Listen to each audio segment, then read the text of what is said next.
በ2036 በአፍሪካ ትልቁ ኢኮኖሚ የሚሆነው የኢትዮጵያ ኢኮኖሚ ነው።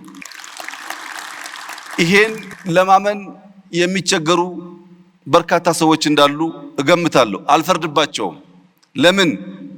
ፕራግማቲክ አይደሉማ። አሁን ካለው ዓለም ጋር ራሳቸውን ለማስተማር ዝግጁ አይደሉም። ያ ባይሆን ኖሮ ዲጂታል 2025 ስንል ኢሉዥን ነው ያሉ ሰዎች ኢትዮጵያ ውስጥ 55 ሚሊዮን ሰው ቴሌብር ይጠቀማል ሲባል ሲሰሙ በጣም አስደናቂ ነገር ነው።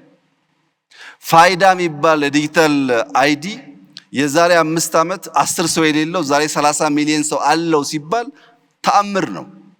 5 ሚሊዮን ኮደርስ ኢትዮጵያ ውስጥ እንፍጠር፣ ታለንት ላይ ኢንቨስት እናድርግ ብለን 2 ሚሊዮን ገደማ ማሳካታችን ሚራክል ነው። 2 ሚሊዮን ሰው በሚቀጥለው 3 ዓመት 2 ዓመት 5ቱን ካሳካን የብዙ አፍሪካ ሀገር ፖፑሌሽን 100% ሰው ዲጂታሊ የሆነ ነገር ማድረግ የሚችል ፈጠርን ማለት ነው። ለዚህ ነው በአፍሪካ አንደኛ ምን ሆነው ነገ ላይ ኢንቨስት አድርገን ነው። ዛሬ ባለው ሁኔታ ብቻ አይደለምና ተባብረን ኢትዮጵያን ከድህነት የምናወጣ ከችግር የምናወጣ መልኳን ውበቷን የምንገልጥ ሰርተን በታሪክ የምንታወስ ሰዎች እንድንሆን በመደመር እሳቤ በጋራ ሀገራችንን እንድናለማ አድራላችሁ ፈልጋለሁ።